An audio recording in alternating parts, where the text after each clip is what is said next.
aku iki dadi dompo cara wong bares iki dompo. Dongane nek sing jenenge bares iki kene maju. Tapi ono. Dadi ora semar yo ngono. Aku ora pane yang wis guyu dhewe gomo dhewe. Moko mesti joget mesti dompo. Iki ki arek waras wae. Sayane rek sing ngalem to bocah iki. Aku iki tuasane satu gula teh. Lah yo saya di Lah, iki ane siaran kae. Kok gede-gede ya aku. Aku panjang umur. Tak pil saka peloko kuwi, peloko kuwi tuntas. Tak kira pil satu lah gawe main wae. Weh, jeblane nang mburi iki ya kesel tenan jelek ya.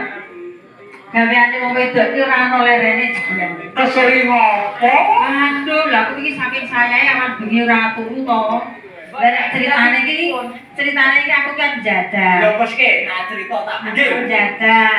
Lah terus keling karo bapakne. Pak, kae mengko ketan kae nek sempuk, aku tak turu mengko jojon.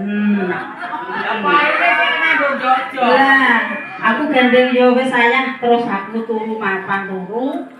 Lah malah nyusul. Lah kepiye to mau tak kon?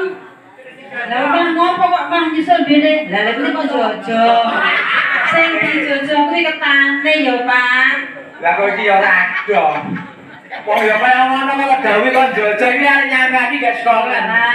Lah wong kaya ngene sing didik di rumah sampe.